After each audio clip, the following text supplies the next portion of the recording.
BNP বলছে আমরা সরকার গঠন করে ক্ষমতায় গিয়ে সংস্কার করব। প্রথম প্রশ্ন হলো এই, আগামীতে বিএনপি ক্ষমতায় যাবেন, গ্যারান্টি আপনি কে দিয়েছে? আগামীর বাংলাদেশের সংসদে আমরা যদি আসলেই জনগণের প্রতিনিধিত্ব চাই, তাহলে আগামীতে এই পিআর নিয়ে আমাদের আরো জোরে সোরে ভাবতে হবে। আমি প্রধান উপদেষ্টা নির্বাচন কমিশনার সকলকে বলবো, আপনি জাতির উদ্দেশ্যে নিরপেক্ষ থাকার অঙ্গীকার করেছেন। আপনার অঙ্গীকারের প্রতি আপনি সাবধান থাকবেন।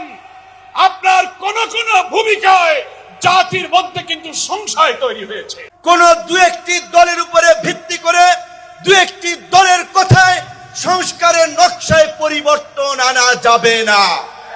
বাংলাদেশ জামাত ইসলামীর দাঁড়িপাল্লা আর ইসলামী আন্দোলনের হাত পাখা এক জায়গায় করতে পেরে উনি মহাবীরে পরিণত হয়েছেন। আমরা পিআর সিস্টেম নির্বাচন চাই, সংখ্যানুপাতিক হারে নির্বাচন চাই।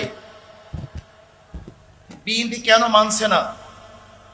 বিএনপি তো দাবি করেছে আমরা জাতীয় সরকার গঠন করব, এটা বিএনপির দাবি।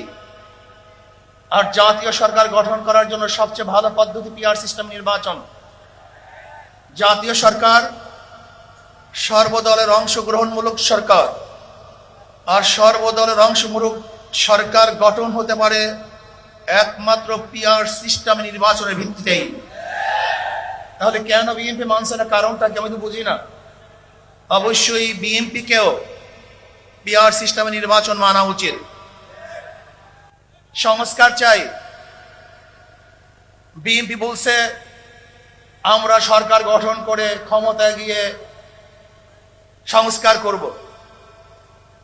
প্রথম প্রশ্ন হলো এই, আগামীতে বিএনপি ক্ষমতায় যাবেন, এই গ্যারান্টি আপনি কে দিয়েছে? আপনি কিভাবে ভেবেছেন যারা 91 থেকে 96 পর্যন্ত ফেল করার কারণে 96 ক্ষমতায় আসতে পারে নাই, আবার 2001 থেকে 2005 পর্যন্ত দেশ চালাবার কারণে 2008-এও তারা ক্ষমতায় আসতে পারে নাই। 2001-এ বিএনপি ইশতেহার ঘোষণা করেছিল, সেই ইশতেহারের মধ্যে 10% বিএনপি বাস্তবায়ন করতে পারে নাই। এমনকি 2001-এ বিএনপির ইশতেহারের 1 নম্বর শর্ত তারা পালন করতে পারে নাই। আমি বিশ্বাস করি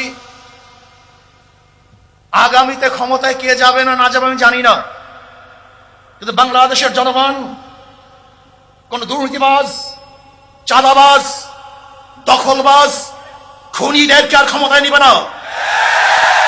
বাংলাদেশের জনগণ রক্ত দিয়েছে, জীবন দিয়েছে বাংলাদেশে চাঁদাবাজি করার জন্য নয়, খুন করার জন্য নয়, দেশকে দখল করার জন্য নয়, দুর্নীতি করার জন্য মানুষ রক্ত দেয়, জীবন দেয়। বাংলাদেশের মানুষ জীবন দিয়েছিল, মানুষ মুক্তি পাবে, শান্তি পাবে। আমার গরিব দুঃখী মেহনত মানুষ ক্ষুধার্ত থাকবে না। বাংলাদেশের একজন মানুষও খোলা আকাশের নিচে থাকবে না। বাংলাদেশের একজন গরিব বস্ত্রহীন থাকবে না। আমার বাংলাদেশের কোন মানুষ গুম হবে না, খুন হবে না। বাংলাদেশের কোন ব্যবসায়ীকে চাঁদা দিতে হবে না। বাংলাদেশের প্রত্যেক নাগরিক অধিকার বাস্তবায়ন হবে, তারা শান্তিতে বসবাস করতে পারবে, নির্বিঘ্নে ঘুমাতে পারবে। আমার মা বোনরা ইজ্জত দিয়ে রাস্তায় চলাফেরা করতে পারবে। বাংলাদেশের মসজিদ থাকবে, মাদ্রাসা থাকবে, দাড়ি থাকবে, টুপি থাকবে। দাড়ির উপরে কেউ আক্রমণ করতে পারবে না, টুপিকে ছিনিয়ে কেউ নিতে পারবে না, ইসলামের বাইরে কেউ আইন পাস করতে পারবে না। এর জন্য মানুষ জীবন দিয়েছিল, রক্ত দিয়েছিল। দ্বিতীয়বার দাড়ি টানবে এই দৃশ্য দেখার জন্য মানুষ রক্ত দেয় নাই। মৌলবাদীর বিরুদ্ধে আঙ্গুল তুলবে, মোল্লা বলে গালি দিবে, আজকে টুপি দাড়িওয়ালাদের ক্ষমতায় যেতে দেবে না, এই স্লোগান শোনার জন্য মানুষ রক্ত দেয় নাই। এই দৃশ্য দেখার জন্য বুকের তাজা রক্ত জমিনে ঢেলে দিয়ে মানুষ শাহাদাত বরণ করে নাই, বরং বাংলাদেশের মানুষ শাহাদাত বরণ করেছিল এই জাতিকে মুক্তি দেওয়ার জন্য, কোরআন ও সুন্নাহর আইন বাস্তবায়ন করার জন্য। বাংলাদেশের মানুষ ওই ভারতের গোলামি করার জন্য রক্ত দেয় নাই। বাংলাদেশের মানুষ ভারত আমাদের দেশে কর্তৃত্ব নেতৃত্ব করবে, আমেরিকা আমাদের দেশে কর্তৃত্ব নেতৃত্ব করবে। এর জন্য বাংলাদেশের মানুষ জীবন দেয় না, রক্ত দেয় নাই। বাংলাদেশের মানুষ সাধন, তারা নিজেরা আইন প্রণয়ন করবে, নিজেরা সংসদ পরিচালিত করবে, তারা নিজেদের পায়ে দাঁড়াবে। বাংলাদেশের মানুষ জীবন দিতে পারে, কিন্তু কারোর গোলামি করতে পারে না। প্রিয় ভাইয়েরা আমার, আমি বিশ্বাস করি আজকে মঞ্চে যারা আছেন, যদি আমরা মুনাফিকি না করি, মঞ্চে যারা আছে যদি মুনাফিকি না করি, মুখের এবং কাজের কথা যদি একসাথে থাকেন, মুখের সাথে কাজের যদি মিল থাকেন, আমি এই লক্ষ জনতার সামনে কসম করে বলতে পারি আগামীতে ক্ষমতায় যাবে ইসলাম, ক্ষমতায় যাবে ইসলাম, কোনো সন্দেহ নাই।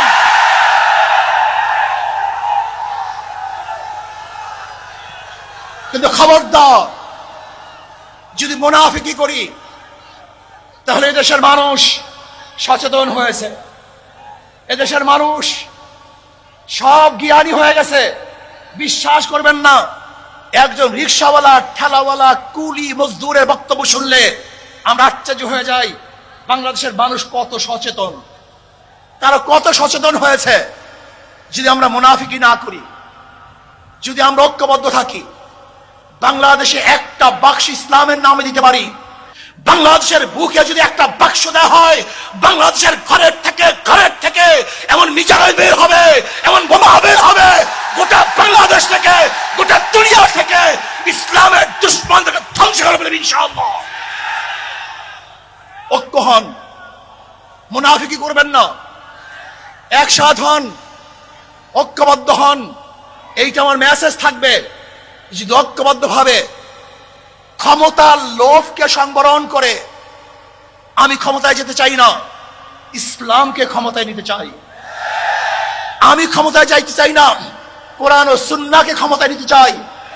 যদি আদর্শ লালন করেন, এই নীতি আদর্শ যদি গ্রহণ করেন, ইনশাআল্লাহ নাসরুম মিনাল্লাহি ফাতহুন করিব, অবাশশিরিস সাবিরিন। সেই দিন আসতেছে, আমি দেখতেছি, মনে হয় আমার চোখের সামনে আমি দেখতেছি। ওই সংসদের মধ্যে কলেমার কথা হবে, কোরআন ও সুন্নাহর কথা হবে, লা ইলাহা ইল্লাল্লাহ উচ্চারিত হবে। গোটা বাংলাদেশের মানুষ শান্তিতে বসবাস করতে পারবে, জুলুম থাকবে না, অত্যাচার থাকবে না, অবিচার থাকবে না। প্রত্যেকটা মানুষের প্রাপ্তি তাদের ঘরে ঘরে পৌঁছানো হবে। কে কি বললো সেটাতে আপনাদের আমাদের কিছু আসে যায় না। আমরা যতক্ষণ জুলাই অভ্যুত্থানের ওই স্পিরিটে নিজেদের বুকে ধারণ করে শহীদের যে আত্মত্যাগ, জুলাইয়ের যোদ্ধাদের যে রক্ত দেয়া, সেগুলোকে আমরা যতক্ষণ ধারণ করে সামনের দিকে এগিয়ে চলবো, ততক্ষণ কারো প্রপাগান্ডা আমাদের কিছু আসে যায় না।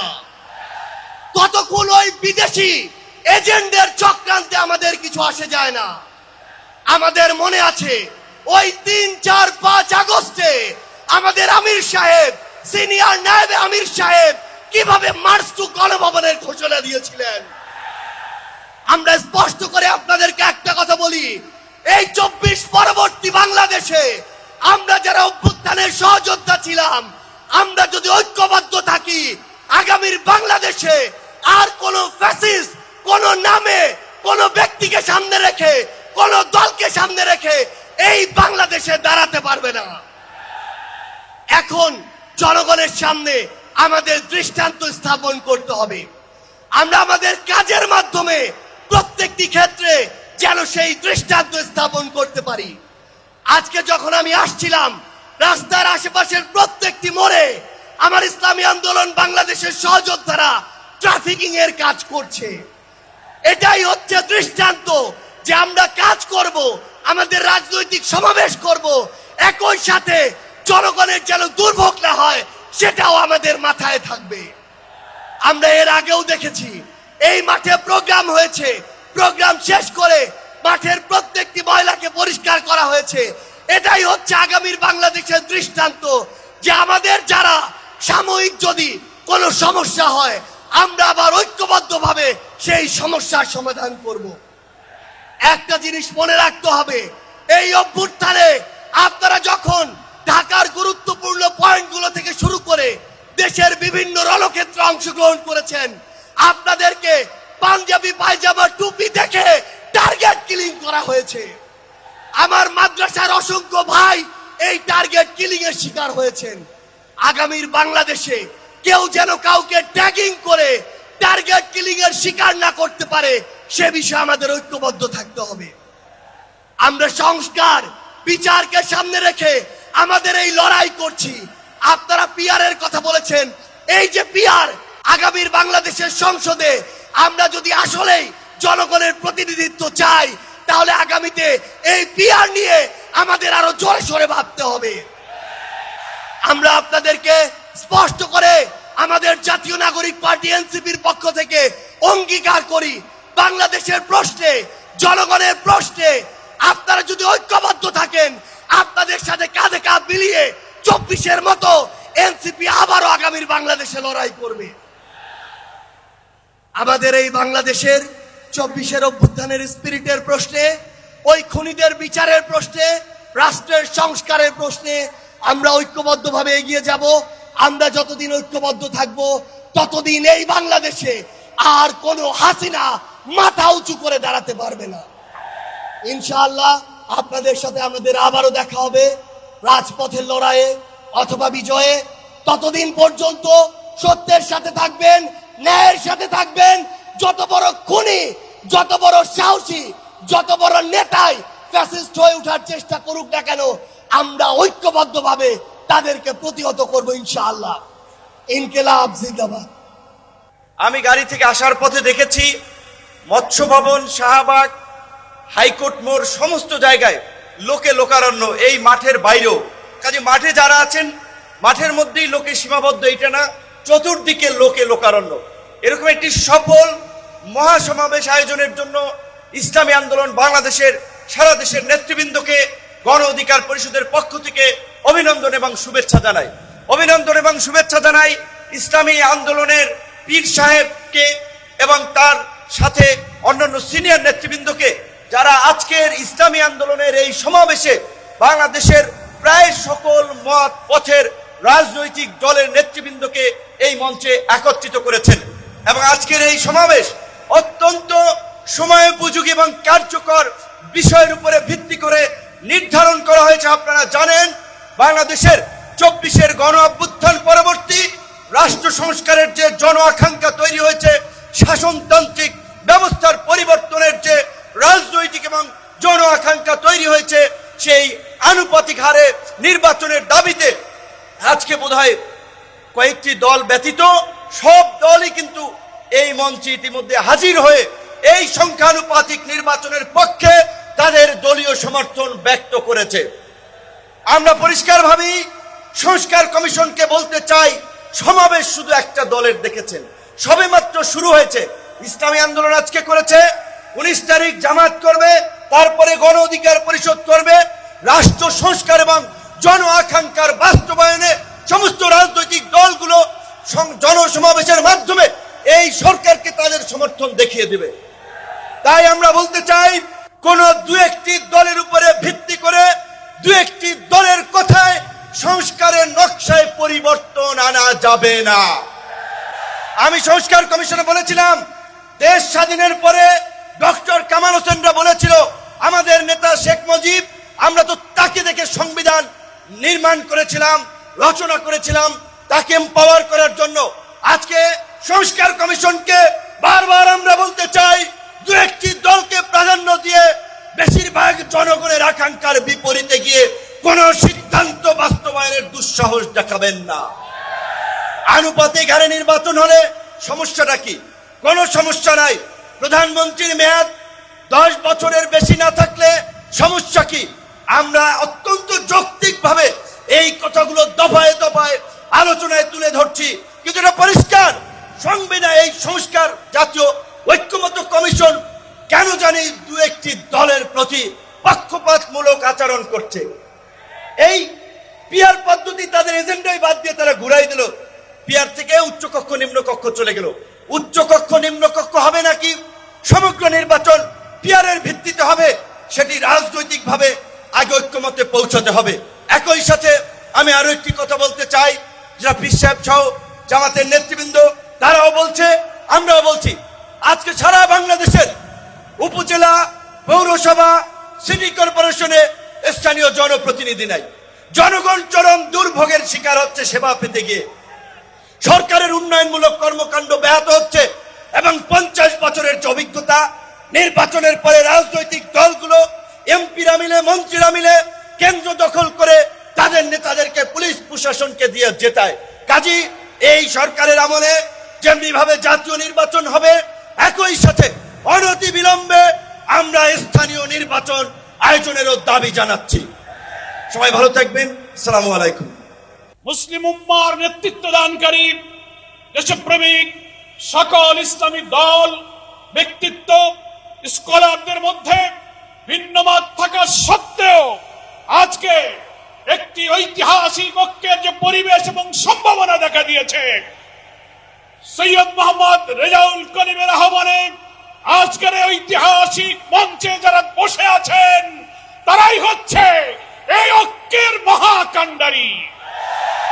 সংগ্রামী ভাইরা আমার, আজকে নেতৃবৃন্দের উপস্থিতি এবং পীর সাহেবের সংগ্রামী ভূমিকায় তিনি আজকে নতুন ইতিহাসের স্রষ্টা হয়ে ইতিহাসে তার নাম স্বর্ণাক্ষরে লেখা থাকবে।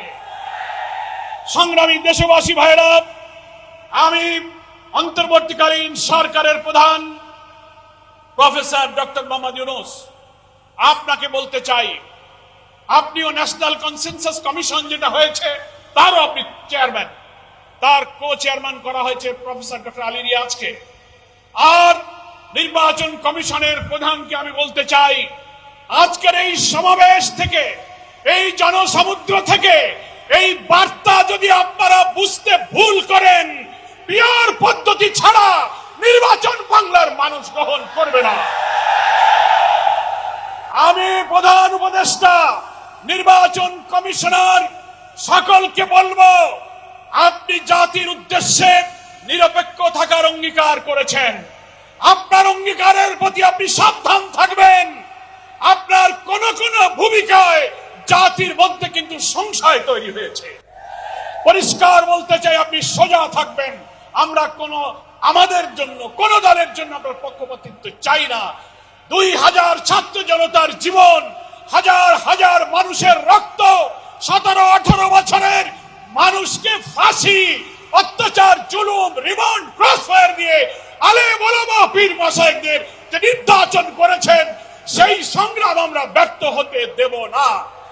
ফলে আপনাকে অবশ্যই জাতির যে দাবি উচ্চকিত হয়েছে, নির্বাচনের লেভেল প্লেইং ফিল্ড আপনাকে নিশ্চিত করতে হবে। আপনি জাতির কাছে, জাতির উদ্দেশ্যে ভাষণে একটা কথা বলবেন, being a head of the government একটা কথা বলবেন, রাষ্ট্রীয় টেলিভিশনে একটা কথা বলবেন, কোন একটা দলের কাছে আলোচনায় গিয়ে সে কথা আপনি ভুলে যাবেন। এটা নিরপেক্ষতা ভঙ্গ হয়েছে। আপনাকে বলতে যে আপনি সোজা থাকুন। রাজনৈতিক সংলাপে আপনি দোষ করেননি, বৈঠক করার অধিকার সবার আছে, কিন্তু আপনি এক জায়গায় কথা বলে মত পরিবর্তন করবেন কেন? আপনাকে জাতির সামনে আসতে হবে, সকল দলের সাথে বসে আপনি বলবেন যে ভাই আমাদের এই অসুবিধা, আসুন আমরা সবাই মিলে এটাই করি, আমরা রাজি আছি। কিন্তু আপনার এই ভূমিকায় প্রশ্ন তৈরি হয়েছে, আগামী 8-10 মাস পরে যদি নির্বাচন হয় আপনি সোজা থাকবেন কিনা, আপনাকে এই 8 মাসে নিরপেক্ষতার প্রমাণ আপনাকে দিতে হবে।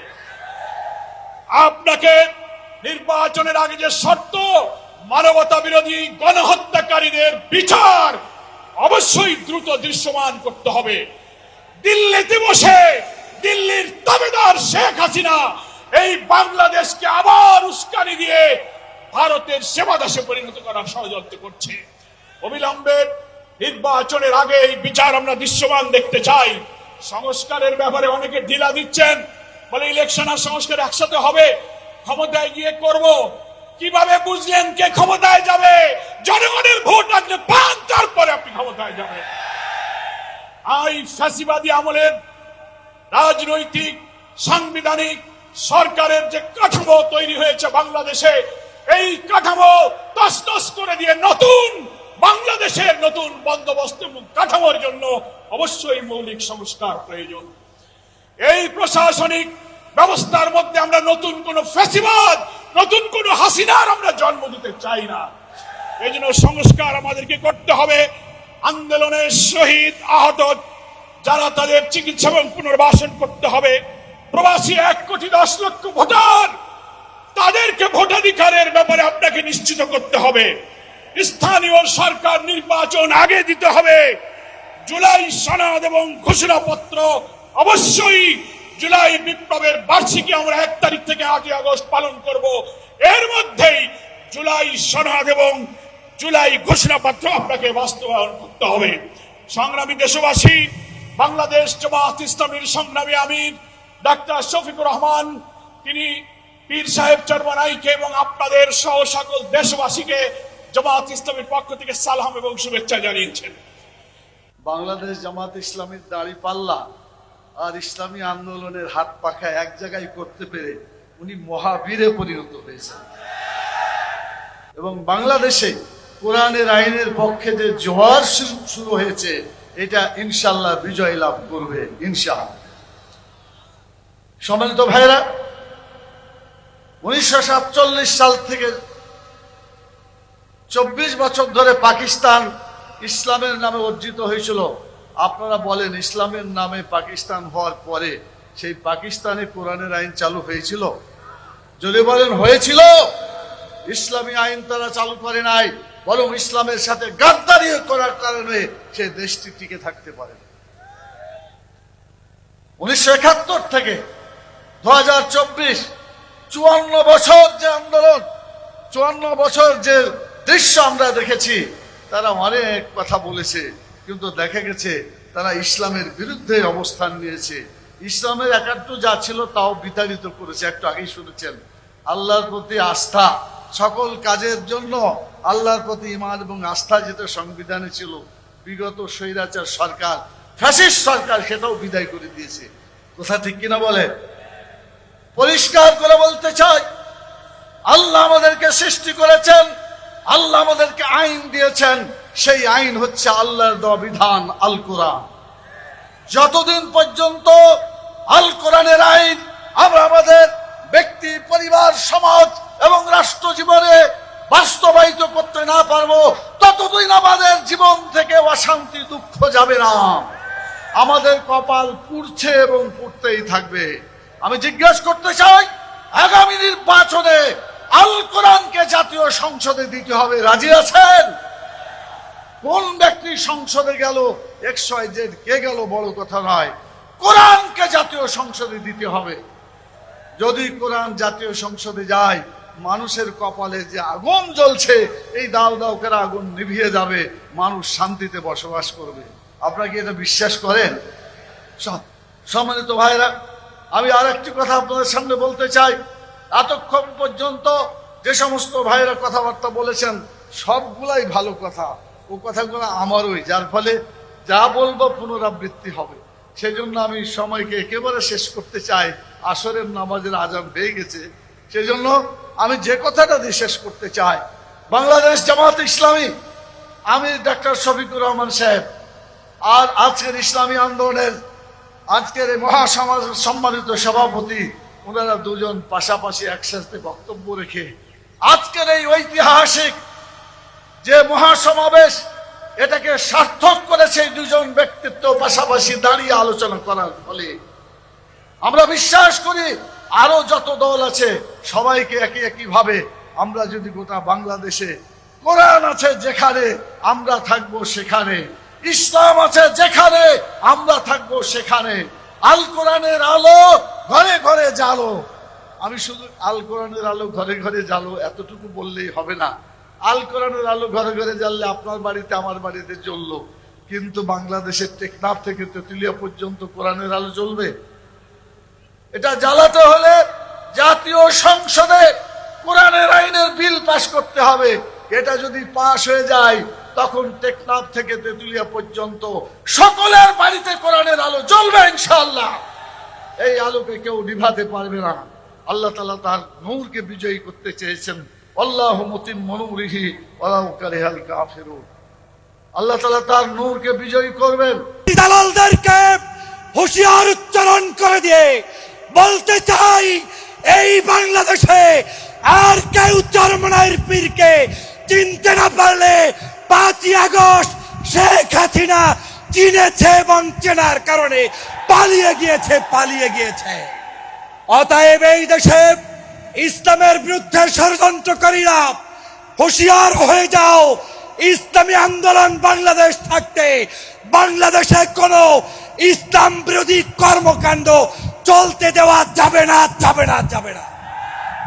এই বাংলাদেশ ইসলামের বাংলাদেশ, এই বাংলাদেশ কলেমার বাংলাদেশ। এই বাংলাদেশে আগামী দিনে যারাই ক্ষমতায় আসবে, ইসলাম বাদ দিয়ে, মুসলমানের ধর্মনীতি বাদ দিয়ে কেউ আসতে পারবে না। সমাবেত জনতা, আপনাদেরকে স্পষ্ট বলতে চাই, গত 16 বছর পর্যন্ত আওয়ামী লীগ জুলুম করেছে, অত্যাচার করেছে, নির্যাতন করেছে। সেই নির্যাতন সহ্য করে যারা মাঝপথে রাজপথে আন্দোলন করেছে, তার মধ্যেই চরমোনাইয়ের ইসলামী আন্দোলন ছিল কি ছিল না? যদি থেকে থাকে, সমবেত জনতাকে উচ্চারণ দিয়ে বলতে হবে, আগামীর বাংলাদেশ কি ইসলামের বাংলাদেশ চান? যদি চান, নারায়ে তাকবীর, নারায়ে তাকবীর। আমি সর্বশেষ একটি কথা বলতে চাই, আমাদেরকে ঐক্যবদ্ধ থাকতে হবে বাংলাদেশ বিনির্মাণের জন্য। পীর সাহেব চরমোনাই যেভাবে উদ্যোগ নিয়েছে, যে আলেম ওলামা, সে যে মাসলাকের হোক, যে তরিকার হোক, যে আন্দোলনের হোক, সবাই মিলে কাঁধে কাঁধ মিলিয়ে বাংলাদেশের আগামী নির্বাচনে ইসলামের সপক্ষের শক্তিকে ভোট দিয়ে কারা কারা নির্বাচিত করতে চান, দাঁড়িয়ে তাকবীর দিতে হবে। নারায়ে তাকবীর, নারায়ে তাকবীর। ইসলামী আন্দোলন বাংলাদেশ, কলে মাগো মুসলমান, পীর সাহেব চরমোনাই। সবাইকে ধন্যবাদ। আল্লাহ হাফেজ। আসসালামু আলাইকুম রহমতুল্লাহি ওয়া বারাকাতুহু। গত 16 বছরে নয়, 53 বছরের বাংলাদেশে ইসলামী শক্তিকে দাবায় রাখবার জন্যে, ইসলামী শক্তিকে দুর্বল করবার জন্যে, ইসলামী শক্তিকে নানাভাবে প্রতিহত করবার জন্যে ষড়যন্ত্র হয়েছে। কখনো ইসলামী শক্তিকে মৌলবাদী বলা হয়েছে, কখনো ইসলামী শক্তিকে জঙ্গিবাদী বলা হয়েছে, কখনো ইসলামী শক্তিকে রাজাকার বলে ট্যাগ লাগানো হয়েছে। আজকের মঞ্চ থেকে পরিষ্কার বলি, এখন মুক্ত বাংলাদেশ, আমরা মুক্ত।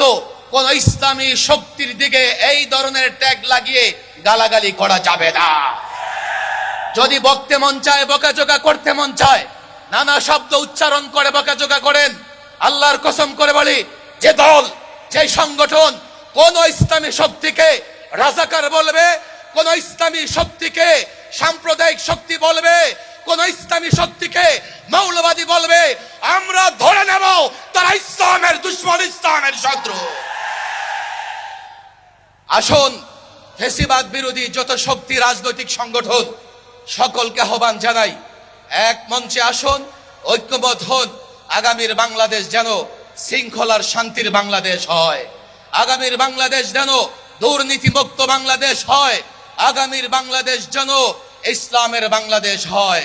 আল্লাহ তাবারক ওয়া তাআলা সেই প্রচেষ্টাকে কবুল করুন। ওয়া মা তাওফীকি ইল্লা বিল্লাহ। নতুন যে বাংলাদেশ, এই বাংলাদেশ নতুন ব্যবস্থায় পরিচালিত হবে, নতুন সিস্টেমে পরিচালিত হবে। নতুন বাংলাদেশে কোনো দুর্নীতিবাজ, কোনো চাঁদাবাজ, কোনো টেন্ডারবাজের জায়গা হবে না। সুপ্রিয় উপস্থিতি, দীর্ঘ সময় ধরে বাংলাদেশ যে মুজিববাদী সংবিধান দিয়ে পরিচালিত হয়েছে, সেই মুজিববাদী সংবিধান বাংলাদেশে আর চলতে পারে না। নতুন সংবিধান প্রণয়নের জন্য অবশ্যই বাংলাদেশে গণপরিষদ নির্বাচন আয়োজন করতে হবে। সুপ্রিয় উপস্থিতি, বাংলাদেশে 2টি পার্লামেন্টের কথা বলা হয়েছে, উচ্চ কক্ষ এবং নিম্ন কক্ষ। ইতিমধ্যে উচ্চ কক্ষের নির্বাচনে পিআর পদ্ধতিতে প্রতিনিধিত্ব নির্ধারণ করা হবে, এই দাবির পক্ষে জাতীয় নাগরিক পার্টি এনসিপি সহ বাংলাদেশে প্রায় সকল রাজনৈতিক দল একমত হয়েছে। কিন্তু দুর্ভাগ্যের বিষয়, একটি কি দুটি দলের কারণে পিআর পদ্ধতিকে উচ্চ কক্ষে বাস্তবায়ন করা সম্ভবপর হচ্ছে না। আমরা স্পষ্ট করে বলতে চাই, বাংলাদেশকে যদি নতুন কাঠামোতে পরিচালিত করতে হয়, অবশ্যই পিআর পদ্ধতির বাস্তবতা নিয়ে আমাদের সকলকে গভীরভাবে ভাবনা করতে হবে, বাস্তবায়নের পথ আমাদেরকে অন্বেষণ করতে হবে। সুপ্রিয় উপস্থিতি, বাংলাদেশে এ যাবৎকালে যে নির্বাচনী ব্যবস্থা আমরা দেখেছি, যে নির্বাচনী কাঠামো আমরা দেখেছি, সেই নির্বাচনী ব্যবস্থা এবং কাঠামোতে বাংলাদেশের সামনের নির্বাচন আমরা আর হতে দিতে চাই না। বেশি শক্তির বলে, কালো টাকার বলে, জোর জবরদস্তি করে, কেন্দ্র দখল করে বাংলাদেশে নির্বাচনে জিতে আসার যে ব্যবস্থা, সেই ব্যবস্থা অবশ্যই পরিবর্তন করতে হবে। হাজার মানুষের জীবনের ভিতর দিয়ে যে নতুন বাংলাদেশ আমরা পেয়েছি, সেই বাংলাদেশকে আমরা আর কখনোই ব্যর্থতায় পর্যবসিত হতে দেব না। নতুন বাংলাদেশ যাতে প্রতিষ্ঠিত না হয়, সেই কারণে বিদেশি শক্তিগুলো তারা মাথাচাড়া দিয়েছে। আমরা স্পষ্ট করে বলতে চাই, বাংলাদেশের সংস্কারকামী জনতা, বাংলাদেশের সংস্কারপন্থী জনতা, আমরা সকলে ঐক্যবদ্ধ। বিদেশি হোক, দেশি হোক, কোন শক্তি বাংলাদেশের সংস্কারের আন্দোলনকে দাবায়ে রাখতে পারবে না। ২৬ জুলাই আগস্টে ও আরেকটি গণ অভ্যুত্থান হয়েছে। আমাদের অতীতের আত্মত্যাগ বিফলে গেছে ভুল নীতি এবং অসুস্থ রাজনীতির কারণে। সুতরাং জুলাই অভ্যুত্থানকেও আমরা অতীতের মতো ব্যর্থ হতে দিতে পারি না। আবু সাইদ ও মুগ্ধরা আমাদের স্মৃতিতে অম্লান হয়ে আছে, আহতরা এখনো ক্ষত বয়ে বেড়াচ্ছে। তাই প্রয়োজনীয় রাষ্ট্র সংস্কার এখনই করতে হবে। পতিত স্বৈরতন্ত্রের সাথে জড়িতদের বিচার করতে হবে। আরেকটা কথা স্পষ্ট ভাষায় বলে দিতে চাই, পিআর পদ্ধতিতে নির্বাচন আয়োজন করার কোনো বিকল্প নাই। আজকের এই জনসমুদ্র পিআর পদ্ধতি নির্বাচনের পক্ষের জনসমুদ্র। সংগ্রামী দেশবাসী, 1972 সালে রচিত সংবিধান ছিল দেশের মানুষের বোধবিশ্বাস ও গণ আকাঙ্ক্ষার বিরোধী। সেই সংবিধান রচয়িতাদের স্বাধীন বাংলাদেশের সংবিধান রচনা করার ম্যান্ডেটই ছিল না। তারা ভিন দেশের সংবিধান অনুসরণ করেছিলেন, ফলে যা হওয়ার তাই হয়েছে। কোনো ক্ষেত্রেই কাঙ্ক্ষিত সমৃদ্ধ ও উন্নতি হয় নাই। রাজনৈতিক সংস্কৃতি কলুষিত হয়েছে। সবচেয়ে ভয়াবহ ব্যাপার হলো সংবিধান মেনেই স্বৈরাচার তৈরি হয়েছে। এজন্যই আমরা সংস্কারের প্রশ্নে অটল, অবিচল ও আপোষহীন অবস্থান নিয়েছি। ভাইরা আমার, জুলাই অভ্যুত্থানের প্রধান লক্ষ্য ছিল দেশকে স্বৈরাচারের হাত থেকে রক্ষা করা, 54 বছরের জমা হওয়া জঞ্জাল দূর করা। অভ্যুত্থানের পরে সংস্কার কমিশন গঠন করা হয়েছে। আমরা মতামত দিয়েছি। এখন সংস্কার নিয়ে দ্বিতীয় দফা আলোচনা চলছে। আমরা লক্ষ্য করছি মৌলিক সংস্কারে কেউ কেউ গড়িমসি করছে। এটা জুলাইয়ের সাথে বিশ্বাসঘাতকতা। স্বৈরাচার তৈরির রাস্তা খোলা রাখা যাবে না। সংস্কার না করে নির্বাচন আয়োজন করে দেশকে আবারও আগের অবস্থায় নিয়ে যাওয়া যাবে না। রাষ্ট্রের মূলনীতি সহ সংসদের উভয় কক্ষে পিআর পদ্ধতি নির্বাচনের মতো বিষয় ঐকমত্য না হলে গণভোটের আয়োজন করতে হবে। ভাইরা আমার, পতিত ফ্যাসিস্ট জুলুমের রাষ্ট্র তৈরি করেছিল, হাজার হাজার মানুষকে গুম ও খুন করেছে, বিলিয়ন বিলিয়ন টাকা দেশ থেকে চুরি করে নিয়ে গেছে, লাখো মানুষকে কারাবন্দী করেছে, চাঁদাবাজি করে মানুষের জীবনকে অতিষ্ঠ করেছে। আর 24 জুলাই তো প্রকাশ্যে গণহত্যা করেছে। ফলে তাদের কোনো ক্ষমা নাই। যারা সরাসরি ফৌজদারি অপরাধের সাথে জড়িত ছিল তাদের বিচার করতে হবে। যারা অপরাধে সহায়তা করেছে তাদেরও বিচার করতে হবে। বিচারের ক্ষেত্রে কিছুটা অগ্রগতি হলেও অতীত সরকারের অধিকাংশ মন্ত্রী, এমপি এবং নেতারা এখনো জেলের বাইরে। অনেকেই দেশের বাইরে থেকে উস্কানি দিয়ে যাচ্ছে। আজকের এই মহাসমাবেশ থেকে ঘোষণা করছি, অবিলম্বে ফ্যাসিবাদীর সাথে জড়িত সকলকে শাস্তির আওতায় আনতে হবে। আরেকটা কথা বলি, সুপ্রিম কোর্টে বিচারপতি নিয়োগ নিয়ে অতীতের মতোই বাতাসে নানা রকম কথা ভাসছে। আমরা আমাদের চোখ কান খোলা রেখেছি। যোগ্যদের বাদ দিয়ে যদি তথাকথিত শপথবদ্ধ রাজনীতিবিদদের নিয়োগ দেওয়া হয়, তা কারো জন্যই সুকুমার হবে না। প্রিয় দেশবাসী, দেশের সকল মানুষের ভোটের দাম সমান। কারো ভোট যাতে অবমূল্যায়ন না হয় সেই ব্যবস্থা করতে হবে। তাই আগামী নির্বাচনে সংসদের উভয় পক্ষে অবশ্যই পিআর পদ্ধতিতে নির্বাচন দিতে হবে। যে যার যত শতাংশ ভোট পাবে সংসদে তাদের সেই অনুপাতি হারে আসন থাকবে। এই পদ্ধতিতে রাষ্ট্র পরিচালনায় সকলের মতের প্রতিফলন ঘটবে। কোনো দল জালেম হওয়ার সুযোগ পাবে না। এটা চিনজির দাবি, এটা এখন জনগণের দাবি, দেশের অধিকাংশ রাজনৈতিক দলের দাবি, সকল ধর্মের মানুষের দাবি। আজকের এই মঞ্চ এটা আবারও প্রমাণ করেছে। ভাইরা আমার, আমরা বারবার রক্ত দিয়েছি কিন্তু সফলতা পাই নাই, কারণ আমরা প্রতিবারই নেতা ও নীতি বাছাই করতে ভুল করেছি। আমরা 54 বছরে অনেক দলকে দেশ শাসন করতে দেখেছি, কিন্তু ইসলামকে এখনো ক্ষমতায় নিতে পারি নাই।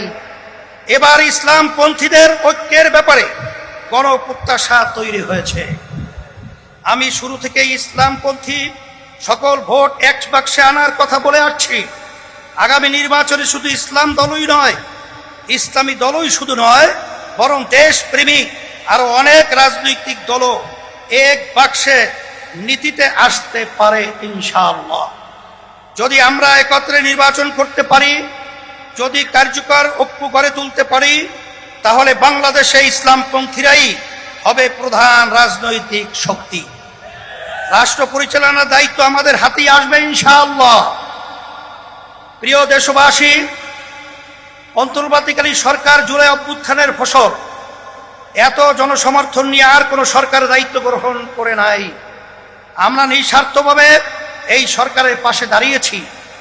সরকারকে বলবো, সংস্কার, বিচার ও সুষ্ঠু নির্বাচনের যে অঙ্গীকার নিয়ে আপনারা দায়িত্ব নিয়েছেন, সেই দায়িত্ব পালনে অবিচল থাকুন। কারো দ্বারা প্রভাবিত হয়ে লক্ষ্য থেকে বিচ্যুত হবেন না। নিরপেক্ষ থেকে দায়িত্ব পালন করুন। আমরা আপনাদের পাশে ছিলাম, আছি এবং থাকবো ইনশাআল্লাহ। প্রিয় ভাইরা আমার, আইন শৃঙ্খলা পরিস্থিতি, রাজনৈতিক চরিত্র, চাঁদাবাজির ক্ষেত্রে অবস্থার এখনো কোনো পরিবর্তন হয় নাই। একটি দলের বিরুদ্ধে অভিযোগ উঠেছে, কারো নাম ধরে সমালোচনা করতে চাই না, তবে পুরনো রাজনৈতিক অপসংস্কৃতি ঠিক রাখার চেষ্টা সহ্য করা হবে না। রাজনীতির নামে সন্ত্রাস, চাঁদাবাজিকে অবশ্যই প্রতিহত করতে হবে ইনশাআল্লাহ। ভাইরা আমার, আমাদের প্রধান লক্ষ্য হবে মানুষের জীবনের নিরাপত্তা নিশ্চিত করা এবং গণমানুষের জীবন মান উন্নত করা, ভবিষ্যৎ প্রজন্মের জন্য নিরাপদ দেশ গড়ে তোলা, মানুষের বিশ্বাস ও চিন্তার স্বাধীনতা নিশ্চিত করা। আমরা একটি সমৃদ্ধ বাংলাদেশ নির্মাণ করতে চাই। কৃষক ও শ্রমিক ভাইদের উদ্দেশ্যে আমি বলতে চাই, অতীতে কেউ আপনাদের স্বার্থ রক্ষা করে নাই, আপনাদের শ্রম ঘামের প্রকৃত মূল্য কেউ দেয় নাই। ইসলামী শক্তি ক্ষমতায় এলে আপনাদের স্বার্থ নিশ্চিত করা হবে ইনশাআল্লাহ। ব্যবসায়ী ভাইদের উদ্দেশ্যে বলতে চাই, আপনাদেরকে পদে পদে চাঁদা দিতে হয়, প্রশাসনিক হয়রানির শিকার হতে হয়, বিদ্যুৎ জ্বালানি নিয়ে ভোগান্তির শিকার হতে হয়, ঋণ পাওয়া নিয়ে ব্যতিব্যস্ত হতে হয়। ইনশাআল্লাহ আমরা রাষ্ট্র পরিচালনার দায়িত্ব পেলে আগামী বাংলাদেশ হবে ব্যবসা বান্ধব বাংলাদেশ। জেনজিব তরুণদেরকে বলি, তোমরা আমাদের ভবিষ্যৎ, তোমাদের সম্ভাবনা কিসের জন্য আমরা ওয়াদাবদ্ধ। আমি আমার প্রিয় তরুণ যুবকদের আশ্বস্ত করতে চাই, আগামী বাংলাদেশে তোমরাই হবে মূল শক্তি। ইসলামী আন্দোলন বাংলাদেশ তার ব্যবস্থা করবে ইনশাআল্লাহ। তোমাদের জীবনের প্রথম ভোট হোক সত্যের পক্ষে, কল্যাণের পক্ষে, ইসলামের বাক্সে। যদি তোমরা এটা করতে পারো, এদেশকে আমরা গড়ে তুলবই ইনশাআল্লাহ। আমাদেরকে কেউ দমাতে পারবে না ইনশাআল্লাহ। আমরা কথা দিচ্ছি, আমাদেরকে দায়িত্ব দিলে দুর্নীতির দুঃশাসন মুক্ত একটি সমৃদ্ধ বাংলাদেশ তোমাদের উপহার দেব ইনশাআল্লাহ। প্রবাসী ভাইদের উদ্দেশ্যে আমি বলতে চাই, আপনারা এদেশের অর্থনীতির অন্যতম প্রধান শক্তি। আপনারা আমাদের প্রেরণা, আপনারা ভিআইপি। আপনাদের উপযুক্ত সম্মান এবং ন্যায্য চাওয়া পাওয়া নিশ্চিত করার জন্য যা যা করার দরকার আমরা তাই করব ইনশাআল্লাহ। সম্মানিত ওলামায়ে কেরাম, আপনারা দেশের শ্রেষ্ঠ সন্তান, অথচ অনেক ক্ষেত্রেই আপনারা অবহেলিত এবং রাষ্ট্রের সুবিধা থেকে বঞ্চিত। আগামী নির্বাচনে আমরা দেশ পরিচালনার দায়িত্ব পেলে ওলামায়ে কেরামদের প্রাপ্য সম্মান ও মর্যাদা নিশ্চিত করব ইনশাআল্লাহ। প্রিয় দেশবাসী, ইসলামী আন্দোলন বাংলাদেশ প্রতিবেশী রাষ্ট্রের সাথে শান্তি ও সৌহার্দ্যপূর্ণ সম্পর্ক চায়, সহযোগিতামূলক সম্পর্ক চায়, নিরাপদ সম্পর্ক চায়। তবে কোনো আগ্রাসী মনোভাব, অবৈধ হস্তক্ষেপ বা চোখ রাঙানি প্রত্যাশা করে না। বাংলাদেশের হিন্দু, বৌদ্ধ, খ্রিস্টান, উপজাতি, ক্ষুদ্র নৃগোষ্ঠী এবং মুসলমান সকলে মিলেই আমরা বাংলাদেশী। এই দেশ আমাদের সকলের, ধর্ম বর্ণ নির্বিশেষে সকলের জানমালের নিরাপত্তা নিশ্চিত করা এবং সবার জন্য সমান সুযোগ ও মর্যাদা প্রদান করা আমাদের রাজনৈতিক অঙ্গীকার। আমার মা বোনদের উদ্দেশ্যে বলতে চাই, নারীরা আমাদের জনশক্তির অর্ধেক। দেশ গঠনে নারীদের ভূমিকা খুবই গুরুত্বপূর্ণ। ইসলামী আন্দোলন বাংলাদেশ নারীর স্বাধীনতা, সম্মান ও অধিকার নিশ্চিত করতে চায়। আমরা নারীর প্রতি কোনো প্রকার সহিংসতা বরদাস্ত করব না, নারীকে পণ্য বানাতে দিব না। নারীর প্রকৃত মর্যাদা সমুন্নত করাই আমাদের পবিত্র দায়িত্ব। ভাইয়ের আমার, এ মহাসমাবেশ থেকে আমরা ফিলিস্তিনি জনতার প্রতি সমর্থন ঘোষণা করছি। প্রথম কিবলা বাইতুল মুকাদ্দাসে মুক্তিসহ স্বাধীন রাষ্ট্র প্রতিষ্ঠার জন্য সব মুসলিম দেশের রাষ্ট্রপ্রধানদের কার্যকর উদ্যোগ নেওয়ার জোর দাবি জানাচ্ছি। সংগ্রামী ভাইরা আমার, আমরা রাষ্ট্রে সুশাসন চাই, জবাবদিহিতা নিশ্চিত করতে চাই। যেখানে রাষ্ট্রপ্রধান ও জনতার কাছে জবাবদিহি করতে বাধ্য থাকবে। আমরা ন্যায়ের শাসন প্রতিষ্ঠা করতে চাই।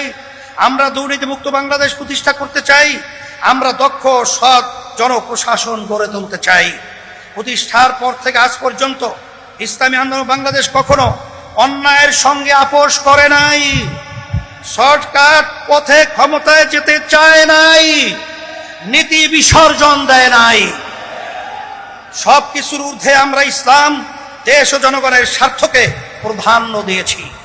আগামীতেও আমরা জনপ্রত্যাশাকে পূরণ করতে চাই। প্রিয় নেতাকর্মী বৃন্দকে বিশেষ করে আমরা বলবো, আপনারা অনেক ঘাম ঝরিয়েছেন, অনেক সময় দিয়েছেন, অনেক রক্ত দিয়েছেন, জীবন দিয়েছেন। আপনাদের কোরবানির বদৌলতে ইসলামী আন্দোলন বাংলাদেশ আজ গণমানুষের শক্তিশালী রাজনৈতিক দলে পরিণত হয়েছে। এখন সময় ফসল ঘরে তোলা। সুতরাং মহাসমাবেশ থেকে ফিরে গিয়ে কমিটিগুলোকে আরো সক্রিয় করুন। গ্রাম, মহল্লা, ভোট কেন্দ্র ভিত্তিক কমিটি গঠন করুন।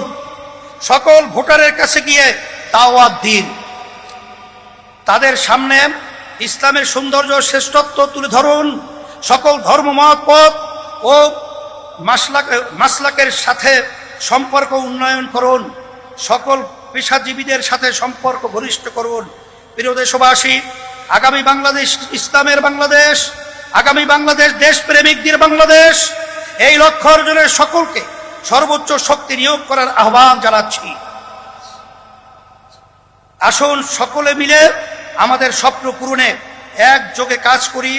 আজকের মহাসমাবেশে আসার জন্য সবাইকে আবারও ধন্যবাদ ও কৃতজ্ঞতা জানাচ্ছি। ইসলামী আন্দোলন বাংলাদেশের সকল নেতা কর্মীকে শুকরিয়া জানাচ্ছি। আপনারা যেন পরিশ্রম করেছেন, তার প্রতিদান একমাত্র আল্লাহই প্রদান করবেন ইনশাআল্লাহ। সারা দেশ থেকে যারা এসেছেন, সহযোগিতা করেছেন, প্রচার করেছেন এবং বুদ্ধি পরামর্শ দিয়েছেন, তাদের সবার জন্য অন্তর থেকে বলছি জাযাকুমুল্লাহ খায়রা। আল্লাহ আপনাদের প্রতিদান দিবেন। প্রশাসনের ভাইদের শুকরিয়া জানাই, সাংবাদিক বন্ধুদের শুকরিয়া জানাই, আরো যারা যেভাবে সহায়তা করেছেন তাদের সবার জন্য আল্লাহর কাছে দোয়া করি। আল্লাহ হাফেজ।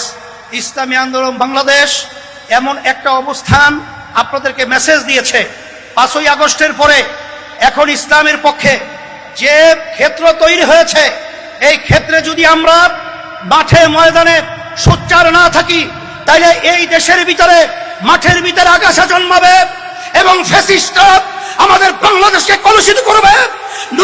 নুরুর মতো লোককে অপমান করেছে, আবার ভোট কেন্দ্রে ওরা দখল করবে, ওদের উৎখাত করতে হবে, বঙ্গোপ সাগরে ওদেরকে নিক্ষেপ করতে হবে, বাংলাদেশকে স্বাধীন বাংলাদেশ ঘোষণা করতে হবে। আল্লাহ হাফেজ। সকলকে উদাত্ত আহ্বান জানিয়ে আমরা আলোচনা শেষ করছি।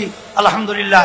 আল্লাহ সকলকে ভালো রাখুক, কবুল করুক। বিশেষ করে যারা যশোর থেকে বিভিন্ন জায়গা থেকে আসার পথে যারা শাহাদাত বরণ করেছেন, আল্লাহ তাদের শাহাদাতের দরজা আল্লাহ তাদেরকে দান করুক, এবং যারা আহত হয়েছেন আল্লাহ তাদেরকে সুস্থ করুক।